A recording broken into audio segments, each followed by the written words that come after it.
अस्सलाम वालेकुम दोस्तों। जो बच्चे IBSTS के थ्रू पास हुए थे 40% जिनके मार्क्स आए थे, मैं बात कर रहा हूँ ग्रेजुएशन कैटेगरी की, उसमें टाइम टू टाइम जॉब्स आ रही हैं। पहले एक्साइज की आई थी, उससे पहले भी आई थी, अभी दोबारा एजुकेशन में आई हैं और नार्कोटेक्स में आई हैं। पहले एक्साइज इंस्पेक्टर की आई थी जो मैं पहले बता रहा हूँ आपको, उसमें थोड़ी बहुत करेक्शन हुई थी और काफ़ी बच्चे जो है उनकी जो इन्फॉर्मेशन दे रहे हैं IBSTS की गलत इन्फॉर्मेशन दे रहे हैं। काफ़ी बच्चे मेरे साथ वीडियो शेयर करते हैं, तो मैं ये कहता हूँ कि कम से कम चले मेरी वीडियो देख के ही आप सही से इन्फॉर्मेशन बच्चों को दें। मसला ये है कि वो खुद भी कैंडिडेट्स हैं ना, तो अब उनकी गलती नहीं है, तो उनको देखना पड़ता है, उसके बाद फिर वो आपके साथ शेयर करते हैं। लेकिन मेरी सजेशन ये होती है कि कम से कम भाई इन्फॉर्मेशन पूरा पढ़ें, समझें और अथेंटिकेटेड इन्फॉर्मेशन बच्चों के साथ शेयर करें। एक्साइज इंस्पेक्टर में थोड़ी बहुत करेक्शन आई है जो बच्चे अप्लाई कर रहे हैं, मैं आपके साथ डिटेल्स शेयर करता हूं, आप देख लें उसको, और अगर आप एलिजिबल हैं तो आप फिर जाके टेस्ट दें। अगर आप समझते हैं कि हम एलिजिबल नहीं हैं तो आप उस चीज़ से अवॉइड करें।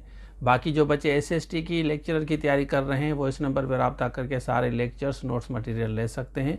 जैसे आगे जाके अभी आपकी टेस्ट होगी तो आराम से आपकी तैयारी हो जाए। फिर बच्चे क्या करते हैं कि लास्ट में आते हैं, तो अभी से प्रिपरेशन करें, कवर करें, लास्ट में रिवाइज करना। आप हमारे लेक्चर से आप नोट्स अपने बनाएं, फिर वो नोट्स आपको एंड में काम आएंगे। तो चलिए अब हम बात करते हैं एक्साइज इंस्पेक्टर की। ये उन बच्चों के लिए है जिन्होंने अप्लाई किया था government of Sindh excise taxation department में।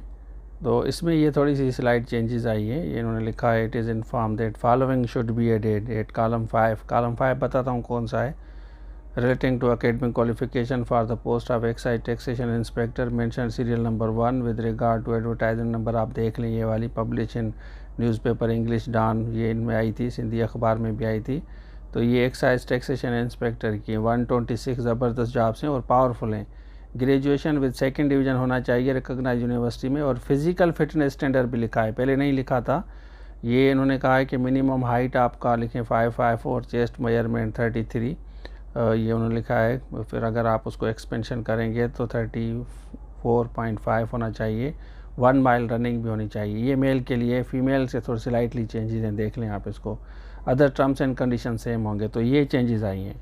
वीडियो आपने देख ली तो ये करेक्शन थी, तो आप इसको फॉलो करें। पहले उन्होंने नहीं लिखा था रनिंग वगैरह ना, हाइट वगैरह रनिंग वगैरह पहले नहीं लिखी थी, लेकिन अब उन्होंने लिखी है। आप इसको मद्देनज़र रखते हुए आप अप्लाई करें और उनसे मिलें, उन देखें। तो फॉर्म बाकी मैंने आपको पहले बता दिया। बाकी SST वाले बच्चे ज़रूर तैयारी करें, और उसके साथ साथ लेक्चरर के बच्चे, क्योंकि लेक्चरर की अभी टेस्ट होगी तो आपकी तैयारी पहले होनी चाहिए। अब आप मुझे बताएं कि किस किस ने एक्साइज इंस्पेक्टर में पास किया है, जिससे हमें पता चल सके कि कितनी रश है। तो ये था आज के लिए, थैंक यू सो मच। हमारे एंड्रॉयड एप्लीकेशन है, इसको डाउनलोड करें, इसमें सारे कोर्सेज मिलेंगे। और दूसरी बात कि हम डिस्क्रिप्शन में जितने भी लिंक्स हैं ना, आपका जो भी सब्जेक्ट है डिस्क्रिप्शन में जाके चेक करें, उसके बाद इस नंबर पर रब्ता करके